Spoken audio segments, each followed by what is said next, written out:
Semua orang menginginkan bahagia hidupnya. Tetapi kalau ditanya apa itu bahagia, pasti jawabannya beraneka ragam.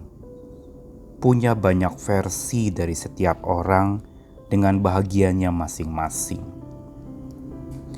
Begitu juga apa yang membuat seseorang bahagia itu berbeda-beda. Ada yang merasa bahagia bila apa yang dia idam-idamkan ia dapatkan. Bila apa yang ia butuhkan ia peroleh, dan itu membuatnya bahagia. Atau apa yang dimimpikan itu terkabulkan, itu membuat seseorang bahagia. Dengan kata lain, konsep-konsep bahagia kita sebagai manusia cenderung adalah bahagia yang memang berpusat kepada perolehan untuk diri sendiri. Atau boleh dikatakan bahagia kita cenderung adalah bahagia yang egosentris, berpusat kepada ego dan diri sendiri. Jarang ada orang yang bahagia bila melihat orang lain berbahagia, kecuali memang ada cinta di sana. Baru dia bisa bahagia ketika melihat orang lain bahagia, walaupun dirinya tidak bahagia. Tetapi kitab suci mengajarkan kepada kita bahagia yang bukan egosentris atau bukan antroposentris, berpusat kepada manusia atau orang lain.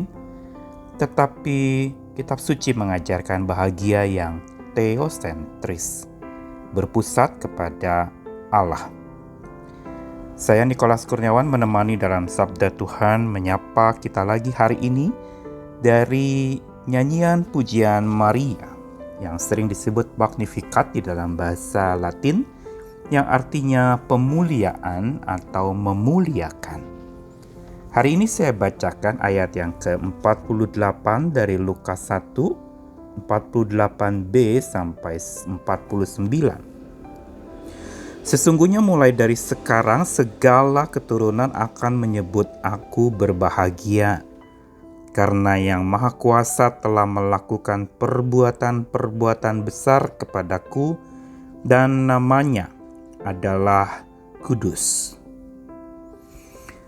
Setelah Maria mengagungkan Tuhan dengan membuka pujiannya sebagai wujud pemuliaan Tuhan dengan hati yang penuh kegembiraan karena Allah Juru Selamatnya yang memperhatikan kerendahan hamba-Nya, maka kali ini di dalam Magnificat atau pemuliaan serta pembesaran nama Tuhan oleh Maria, kembali Maria menyaksikan bahwa mulai dari sekarang segala keturunan akan menyebutnya berbahagia. Yang berarti Maria menyadari bahwa bila dia bahagia itu bukan karena dia merasa diri bahagia atau melihat dirinya bahagia, tetapi bahagia yang menjadi sebuah kesaksian bagi orang lain. Bahagia yang menyebabkan orang lain menyebut dia berbahagia. Ini merupakan satu keunikan dari kebahagiaan yang diajarkan di dalam nyanyian pujian Maria.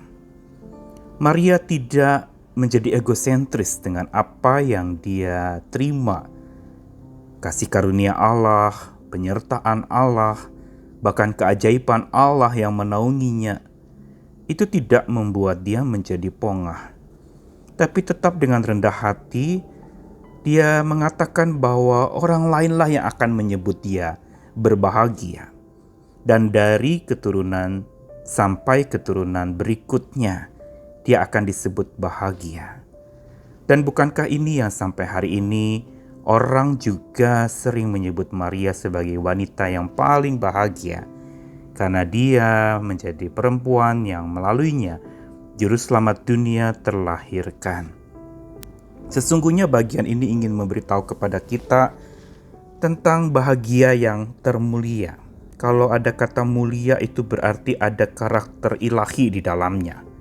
Misalnya kita melihat ada logam mulia, Ada kilau yang bersinar, kilau yang sangat indah, yang mempesona dan membuat mata kita akan sangat terkagum-kagum melihat kilau logam mulia itu atau emas. Maka bicara bahagia termulia ini adalah bahagia yang menurut versi Tuhan. Bahagia yang mana Tuhan justru dimuliakan. Bahagia yang bukan pemuliaan diri tapi pemuliaan Tuhan. Dan ini yang diperagakan Maria di dalam puji-pujian pemuliaan Tuhan itu.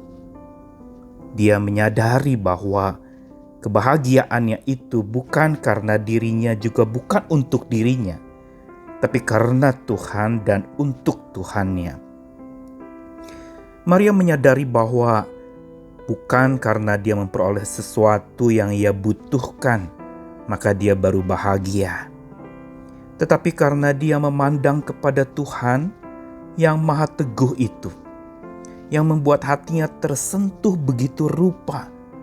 Dia dari perempuan sederhana, gadis belia, yang memang dipandang orang sebagai pribadi yang rapuh, yang lemah, yang tidak berdaya. Bahkan disebutkan zaman itu kalau perempuan belia itu seperti manusia yang belum seutuhnya. Dan bisa jadi apa yang dia ungkapkan tidak akan didengarkan. Tetapi perjumpaan Tuhan yang menghampiri Maria dan mengangkat derajatnya, dia yang tadinya rapuh itu justru hatinya tersentuh dan dia menjadi menyadari akan betapa berharganya dirinya di mata Tuhan dan oleh Tuhan. Ini yang menyebabkan dia memuliakan Tuhan dan hatinya bergembira. Inilah alasan kita juga harusnya sebagai orang percaya yang bahagia. Yaitu bahagia yang bukan karena apa yang kita butuhkan kita dapatkan, tapi bahagia karena hati kita tersentuh langsung oleh Tuhan Sang Maha Teguh itu.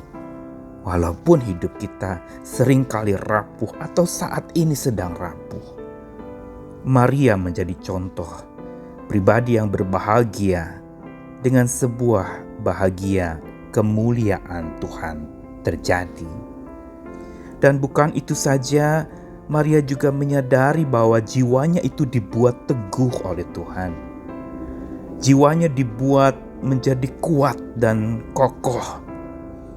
Tidak lagi rapuh, walaupun dia pernah dipandang rapuh, tetapi dia tidak larut di dalam itu semua. Jiwanya diteguhkan oleh kehadiran malaikat yang menghampiri Maria. Ini juga yang mengantarkan Maria ke rumah Elizabeth dengan penuh sukacita, dengan gembira luar biasa. Dia memuliakan Tuhan karena perbuatan Allah yang besar itu dia alami. Bukan dia dengar dari kata orang, tapi dia mengalami karya Allah yang maha besar itu. Sehingga dia katakan bahwa Yang Maha Kuasa telah melakukan perbuatan besar padaku dan namanya adalah kudus.